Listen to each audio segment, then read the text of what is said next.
नमस्कार दोस्तों, मेरे YouTube चैनल TVS पामिस्ट्री में आप सभी का बहुत बहुत स्वागत है। दोस्तों, अगर आप भी अपनी हस्तरेखाओं के संबंध में कोई जानकारी चाहते हैं या अपनी हस्तरेखाओं का वीडियो बनवाना चाहते हैं तो इसे दिए हुए WhatsApp नंबर पर WhatsApp मैसेज कर सकते हैं। कृपया कॉल ना करें। जिनका हैंड एनालिसिस है, मैं स्पेशली उनसे कहना चाहता हूँ, ये जो नंबर आप देख रहे हैं हैंड एनालिसिस 785, यह आपका हस्तरेखा विश्लेषण नंबर है। भविष्य में जब कभी आप सवाल जवाब करना चाहें या दोबारा हैंड एनालिसिस करना चाहें, अपने जीवन का घटनाक्रम जानना चाहें, तो यह वीडियो मेरे चैनल में ढूंढने पर आपकी और मेरी बहुत सहायता करेगा। ये जो हाथ देख रहे हैं आप स्क्रीन पर, यह एक 24 वर्षीय आयु का मेल हैंड है। स्टूडेंट हैं, फिलहाल मेडिकल से रिलेटेड कोई पढ़ाई कर रहे हैं। काफ़ी सारे सवाल हैं इनके, कैरियर के बारे में जानना चाहते हैं, प्रॉपर्टी के बारे में जानना चाहते हैं, पैसा रहेगा या नहीं जानना चाहते हैं, जीवन में सुख साधन कितने रहेंगे इस बारे में भी जानना चाहते हैं। तो देखेंगे हस्तरेखा विज्ञान इनकी हस्तरेखाओं के बारे में क्या क्या कहता है। हाथ का साइज एक रेक्टेंगल है और स्क्वायर का भी इसमें असर दिखाई पड़ता है, तो कुल मिलाकर मिला जुला हाथ कह सकते हैं इसे। लेकिन ये 2 उंगलियां ऊपर की ओर उठी हुई हैं, तो ऐसे लोग जीवन में गलत डिसीजन लेते हैं और पछताते भी हैं। ऐसे लोग बहुत ही लापरवाह और जल्दबाज श्रेणी के होते हैं, जिसके चलते ऐसे लोग डिसीजन लेते हैं। उंगलियां जब भी शॉर्ट होंगी इस तरीके से, तो ऐसे लोगों का जॉब वर्क जो होता है, या अगर ऐसे लोग बिजनेस वगैरह भी करते हैं, तो ऐसी जगहों पर 10-5 लोग और काम करते हैं। कहने का मतलब एक समूह, एक ग्रुप जहाँ काम करता है, ऐसी जगहों पर ही ऐसे लोगों का मन लगता है। थंब की लंबाई काफ़ी ज़्यादा है, तो तर्क बहुत करते हैं अवश्य, और इच्छा शक्ति इनकी मजबूत है। फ्रेंड कम है, लेकिन जो है बहुत ही भरोसेमंद फ्रेंड इनके हैं। चतुराई और चालाकी की कमी इनके जीवन में है और रहेगी। बहुत बार ऐसे लोगों का फ़ायदा भी लोग उठा लेते हैं। सारी उंगलियों को स्टेप बाय स्टेप अगर देखेंगे तो बुथ फिंगर की लंबाई अच्छी है। अगर ये चाहें तो बिजनेस वगैरह भी कर सकते हैं। मनी मैनेजमेंट ऐसे लोगों का साधारण से थोड़ा अच्छा ज़रूर होता है। जिद्दी व्यक्तित्व है, यह बुथ फिंगर भी बताती है, लेकिन आकर्षक व्यक्तित्व है, ये भी बुथ फिंगर बताती है। याददाश्त ऐसे लोगों की प्रायः तेज होती है। सन फिंगर की लंबाई ज़्यादा है। जब भी सन फिंगर की लंबाई ज़्यादा हो तो ऐसे चांस बहुत ज़्यादा होते हैं कि ऐसे लोगों के जीवन में आर्थिक उतार चढ़ाव ज़्यादा आ जाएं। और ये गैप बताती है कि माता पिता से कुछ व्यवहारिक दूरियां भी अवश्य इनकी है, या ऐसा बहुत बार ऐसा भी इसलिए होता है कि जॉब वर्क के कारण ऐसे लोगों को माता पिता से दूर होना पड़ता है। शनि फिंगर की लंबाई और मोटाई भी अच्छी है। गुरु फिंगर की लंबाई मोटाई कम है और ये गैप भी है। ये गैप व्यक्ति को थोड़ा एकांत प्रिय बना देती है, और जब लंबाई ज़्यादा नहीं होती तो व्यक्ति में लीडरशिप क्वालिटी नहीं होती। किसी न किसी के अंडर में ही ऐसे लोगों को काम करना पड़ता है। अब इनके अगर फिंगर पर लगे कट देखे जाए, फिंगर पर इनके कट काफ़ी सारे हैं। हर फिंगर पर इनके आड़े कट हैं, और ये आड़े कट अच्छे नहीं माने जाते हैं हस्तरेखा विज्ञान के हिसाब से। तो इनका आड़े कट का इनके जीवन में कब और क्या असर होगा, वह मैं आपको बताने का प्रयास करता हूं कि फिंगर पामिस्ट्री इनकी फिंगर के बारे में क्या कहती है। इनके ऊपरी पूर्व पर जो एक कट है, और ये कट है, इसे इंडेक्स फिंगर कहते हैं, गुरु फिंगर कहते हैं। तो मेरे नॉलेज के हिसाब से आयु 25, 26 और 27वें वर्ष में इन्हें शिक्षा से संबंधित टेंशन, या अगर किसी ईश्वर आराध्य इष्ट को ज़्यादा मानते हैं तो उनकी कृपा में आपको कुछ कमी का सामना करना पड़ेगा।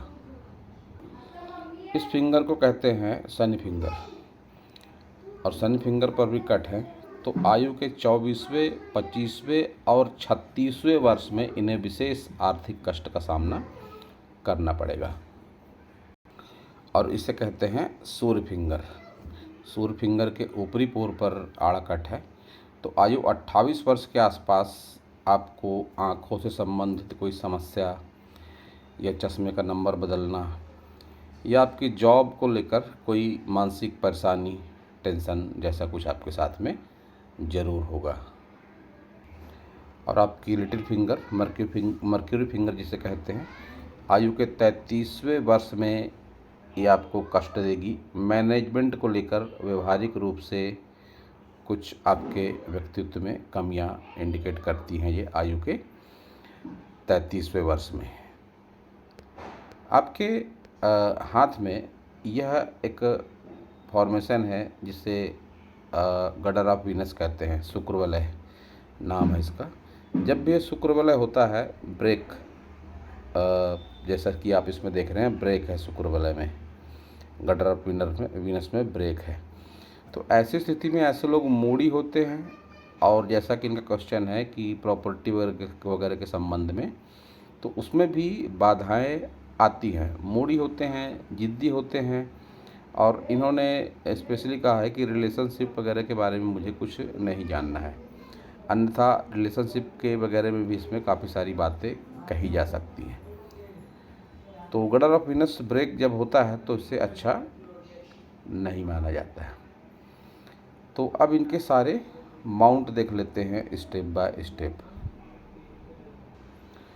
बुध पर्वत का उभार बहुत अच्छा नहीं है, और इस पर थोड़ी निगेटिविटी दिखाई पड़ती है। जब भी बुध पर्वत ऐसा होता है, अनियमित उभार वाला, और जिस पर अगर आप देख पा रहे हैं तो ये कुछ इस तरह से निगेटिविटी दिखाई पड़ रही है।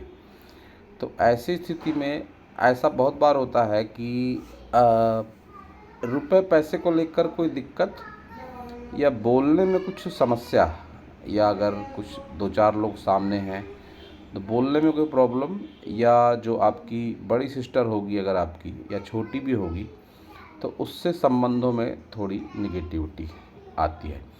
तो ऐसी स्थिति में आप बुधवार को हरी सब्जियों का उपयोग ज़्यादा करें। जेब में हरा रुमाल वगैरह भी आप रख सकते हैं, तो निगेटिविटी ये ख़त्म होगी। आपका क्वेश्चन सरकारी जॉब को लेकर भी है कि सरकारी जॉब मिलेगी या नहीं मिलेगी। तो आपके हाथ में एक रेखा है, और जैसा बताया आपने कि आपकी मेडिकल फील्ड से रिलेटेड पढ़ाई है। ये रेखा जब भी हाथ में होती है, मंगल से निकल कर ये सूर्य से होती हुई शनि की ओर देख रही है।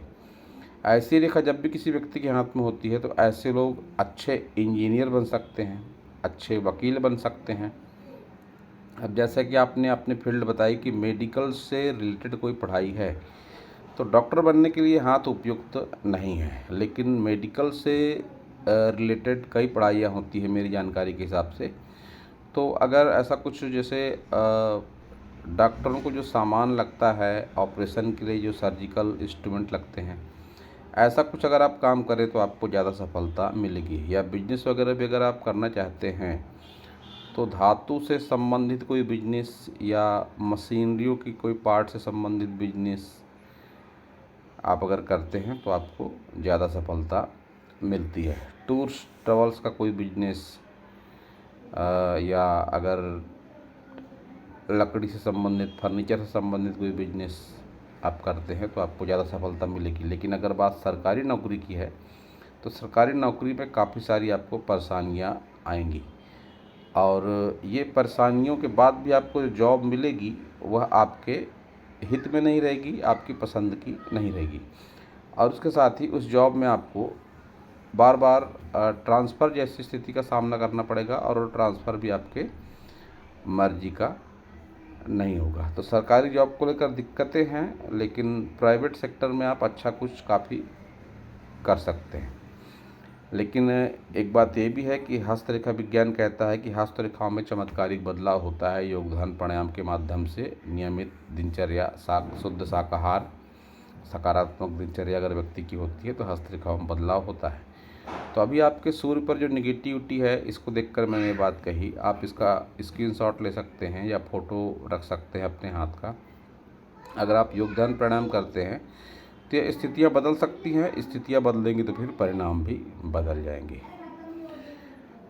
योग ध्यान प्राणायाम की अगर बात करी जाए तो द आर्ट ऑफ लिविंग एक ऐसा ही ऑर्गेनाइजेशन है जहाँ पर योग ध्यान प्राणायाम काफ़ी बढ़िया तरीके का सिखाया जाता है। आप जिस भी कंट्री में होंगे, जिस भी सिटी में होंगे, वहाँ पर इसकी ब्रांचेस ज़रूर होंगी। आप पता कर सकते हैं और चाहें आप तो जुड़ सकते हैं। अन्यथा जिस तरीके का आपका यह सूर्य है, ऐसे लोगों को गर्मी ज़्यादा लगती है, प्रायः आँखों से संबंधित कोई समस्या होती है और चोट चपेट के चांस भी बहुत ज़्यादा रहते हैं। तो अगर आप चाहें तो कोई लाल फूल वगैरह का झाड़ लगा सकते हैं। पौधारोपण, वृक्षारोपण कह लीजिए आप, जो भी आपकी लैंग्वेज में कहते हो। और सूर्य उपासना अगर करना चाहें तो करें। पिता का विशेष सम्मान करें। उनकी अगर कोई चीज़ है आपके पास में पुरानी, कोई भी कुछ भी हो सकता है, वो कोई इलेक्ट्रॉनिक सामान, मान लीजिए घड़ी है, कोई पेन है, या कोई भी उनकी दैनिक उपयोग की वस्तु आप अपने टेबल पर रखें और उसे स्पर्श रोजाना करें, तो उससे आपकी सूर्य की निगेटिविटी ख़त्म होगी। शनि पर यहाँ उभार है, शनि पर्वत पर ये उभार व्यक्ति को डिप्रेशन देता है। और ऊपर की पोर पर भी आपके अड़कट का चिन्ह है। ऊपरी पोर को मानसिक रूप के लिए देखा जाता है। तो डिप्रेशन आप हमेशा लेकर चलेंगे, ये आपकी शनि फिंगर कहती है। इस पर एक आप काला झल्ला पहने, शनिदेव की उपासना करें, अच्छे रिजल्ट आपको मिलेंगे। अगर आपके कोई चाचा वगैरह हैं तो उनसे आप ज़्यादा अच्छा व्यवहार बनाकर रखें, क्योंकि शनि का संबंध चाचा के साथ होता है, मजदूर लोगों के साथ होता है। कोई नौकर वगैरह भी अगर है उससे भी आपको अच्छा व्यवहार करना है, क्योंकि जब शनि इस तरीके से निगेटिव होता है तो नौकर को लेकर भी कोई दिक्कत आती है। ये जो आपके अंडर में जो भी काम करते हैं, आपके अधीन कोई ऐसा आपका स्टूडेंट भी होगा, फ्रेंड, जो आपके लिए सारा कुछ करता होगा, तो ऐसी स्थिति में उससे भी संबंध थोड़े से खराब हो जाते हैं। गुरु को देखते हैं तो गुरु को स्पेस अच्छी है। एक क्रास भी बनता है कि व्यक्ति खाने पीने का भी शौकीन होता है, लेकिन गुरु पर उभार नहीं है तो फिर व्यक्ति की लीडरशिप क्वालिटी में कमी आती है। वहीं व्यक्ति की जो पूजा पाठ रहती है उसका विशेष फल नहीं मिलता, और ऐसा उसको लगता है कि मैं जो कुछ पूजा पाठ कर रहा हूँ उसका मुझको अच्छा बेनिफिट नहीं मिल रहा है। निम्न मंगल को देखेंगे तो उभार निम्न मंगल का अच्छा है, लेकिन आपके हाथ का जो एक माइनस पॉइंट है, इसे कहते हैं संजीवनी रेखा। संजीवनी रेखा के आसपास जो बहुत डार्क दिखाई पड़ रहा है, इसे अच्छा नहीं माना जाता। ये आपके मंगल को कमज़ोर कर रहा है। ऐसी स्थिति में एक नीम का पौधारोपण करें आप। हनुमान जी की पूजा आराधना किसी न किसी रूप में आप अवश्य ही करें। आपका एक क्वेश्चन था प्रॉपर्टी को लेकर, तो आपके हाथ में एक से ज़्यादा संपत्ति आपके नाम पर होगी, ये क्लियर दिखाई पड़ता है। ये स्क्वायर बन रहे हैं यहाँ, ये ब्रैकेट जो बनता है वो दिखाई पड़ रहा है। धन त्रिकोण भी आपके हाथ में है, तो ये सारे संपत्ति चिन्ह के रूप में इन्हें देखा जाता है। और लाइफ लाइन पर ऑफशूट एक से ज़्यादा है, तो ये सारे तरक्की के, प्रॉपर्टी के, बैंक बैलेंस के चिन्ह माने जाते हैं। तो निश्चित रूप से तरक्की आपकी होगी, लेकिन फ़िलहाल आपका पढ़ाई पर फोकस ज़रूरी है। और शुरुआत के दिन, जैसे मैंने फिंगर के बारे में आपको देखकर जो कहा, वह वर्ष आपके लिए दुविधा भरे अवश्य ही होंगे। शुक्र को देखते हैं तो शुक्र को स्पेस काफ़ी बढ़िया है, तो सुख सुविधाओं के साधन की कमी आपके जीवन में नहीं रहेगी। आपके साथ हेल्प करने वाले लोग आपके हमेशा खड़े रहेंगे। ये खड़ी रेखाएं इस बात का इंडिकेशन है। शुक्र जब भी ऐसा होता है तो व्यक्ति लग्जरी पसंद होता है, पहनावा वगैरह ऐसे लोगों का अच्छा होता है। केतु पर थोड़ी निगेटिविटी, तो पुश्तैनी ज़मीन जायदाद में भी आपके दिक्कत आ सकती है कि कोई दिक्कत हो इसमें प्रॉपर्टी वगैरह मिलने में आपको, गणेश जी की आराधना करनी चाहिए आपको ऐसी स्थिति में, और वृद्धाश्रम वगैरह की आप भेंट दे सकते हैं। अनाथ बच्चे वगैरह जो होते हैं उनसे आप अच्छा रवैया रख सकते हैं। अगर बजट हो आपका तो उन्हें कुछ आप गिफ्ट वगैरह भी कर सकते हैं। चंद्र को देखेंगे तो चंद्र को स्पेस थोड़ी सी कम है, तो माता से दूरी या माता से बहुत अच्छे संबंध नहीं होना, ऐसे भी इंडिकेशन आपके हाथ से मिलते हैं। चंद्र को जब स्पेस कम होती है तो व्यक्ति यात्रा में कोई परेशानी हो सकती है व्यक्ति को, या जिस तरीके का आपका ये हाथ है, कोई गलत खान पान या कोई एडिक्शन या कोई एलर्जी आपके हाथ से दिखाई पड़ता है। तो ओम नमः शिवाय का जप वगैरह आप कर सकते हैं, इससे भी आपके जीवन में अनुकूलता अवश्य ही आएगी। आपके हाथ में एक जो विरोधाभासी स्थिति है वह यह है कि जहाँ चंद्र थोड़ा निगेटिव दिखाई पड़ता है, चंद्र को देखा जाता है माता के लिए, तो यह माता से संबंध डामाडोल स्थिति में बताता है या माता से दूरी होती है। वहीं यहाँ पर ये गैप बताती है कि पिता से कुछ आपका व्यवहारिक मतभेद है। तो एक ऐसा इसका ये भी कारण होता है कि कोई भी ग्रह एक ही जैसा फल कभी नहीं देता। तो कुछ आपके जीवन में इसके ऐसे परिणाम होंगे कि कभी आपके माता से संबंध अच्छे होंगे, कभी पिता से खराब होंगे, कभी पिता से अच्छे होंगे, कभी माता से खराब होंगे, लेकिन निश्चित तौर पर एक जैसे संबंध आपके नहीं रहेंगे। क्योंकि जहाँ चंद्र आपका बहुत अच्छी स्थिति में नहीं है, वहीं शनि पर डिप्रेशन के चिन्ह साफ दिखाई पड़ते हैं। ये दो चिन्ह जो मैंने बताए, ये एक तो शनि पर यहाँ पर अनियंत्रित उभार और ये आड़कट, डिप्रेशन के लिए ये दो चीज़ें काफ़ी है। तो संबंध एक जैसे आपके नहीं रहेंगे।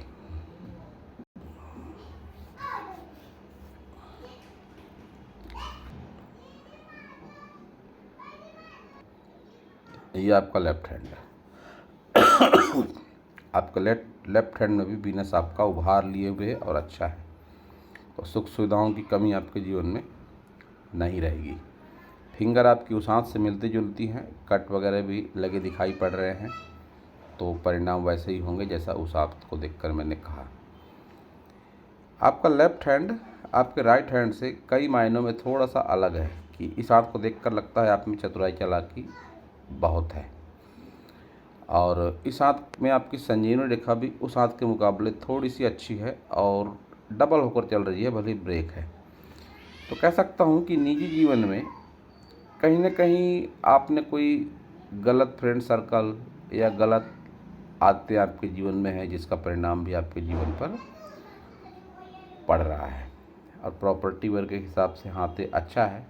आपको मैं सजेस्ट करूँगा कि चंद्र पर जो थोड़ी निगेटिविटी है उसे दूर करने का प्रयास करें। अगर कोई गलत खान पान है, एडिक्शन है, एलर्जी है, तो आप अपने हिसाब से उसे दूर करने का प्रयास करें। कोई एलर्जी है तो किसी डॉक्टर से संपर्क करें। अगर गलत खान पान है तो योग ध्यान प्राणायाम के माध्यम से आप उसे दूर करने का प्रयास करें। और एक जो और ख़ास बात, आपका निम्न मंगल इस हाथ में दबा हुआ है, लेकिन इस निम्न मंगल पर त्रिकोण भी है। तो त्रिकोण बताता है प्रॉपर्टी को, और दबा हुआ है तो यह बताता है आपके कमज़ोर मंगल को। तो इसका मतलब है कि जो नज़दीकी संबंधों में कोई संपत्ति होगी उसको लेकर कोई दिक्कत आ सकती है आपके जीवन में। और इसी के साथ जब ऐसा दबता है हाथ मंगल पर्वत पर, निम्न मंगल पर्वत पर, तो ये स्वास्थ्य से संबंधित समस्या भी देता है। और इसी के साथ ही ऐसे लोग नकारात्मक शक्तियों के प्रभाव में आ जाते हैं। टोना टोटका, तंत्र मंत्र, ऐसी बातों का ऐसे लोगों पर जल्दी और बुरा असर होता है।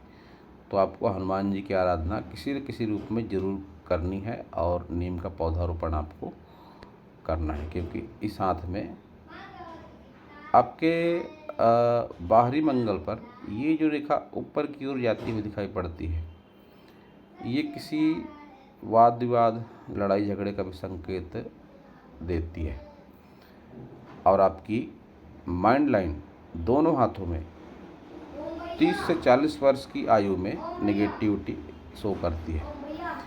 तो इस दौरान 30 से 40 की अवस्था में आपके जीवन में कोई निगेटिविटी जो आपके लिए मानसिक समस्या लेकर आएगी और समस्या लंबे समय तक चलेगी। और यह राहु का एरिया है, यह भाग राहु का एरिया है। तो आपको राहु के उपाय ज़रूर करना चाहिए। स्ट्रीट डॉग की सेवा आपको अवश्य ही करनी चाहिए। और फिर से कह दूँ मैं, प्रॉपर्टी वगैरह के हिसाब से हाथ बढ़िया है। ये एक अच्छा चिन्ह भी आपके हाथ में बनता है। इस हाथ में भी अच्छा खासा धन त्रिकोण है। तो उम्मीद करता हूँ कि आपको सवालों का जवाब अवश्य ही मिल गया होगा। और फिर भी अगर आप कोई सवाल करना चाहें तो शॉर्ट में व्हाट्सएप मैसेज के ज़रिए मुझसे पूछ सकते हैं। एक ही हाथ के बारे में लंबे समय तक व्हाट्सएप मैसेज पे बताना यह थोड़ा मुश्किल होता है। तो आप चाहें तो कॉल कंसल्टेशन भी ले सकते हैं, उसकी फ़ीस आपको अलग से देनी होगी। अन्यथा जो आपने सवाल किए थे उन सवालों का जवाब मैं अपने हिसाब से दे चुका। तो दोस्तों, अगर आपको मेरा वीडियो अच्छा लगा हो तो आप मेरे चैनल को सब्सक्राइब करें, मेरे वीडियो को लाइक करें, शेयर करें, कमेंट करें। और पूरा वीडियो देखने के लिए आप सभी का बहुत बहुत धन्यवाद।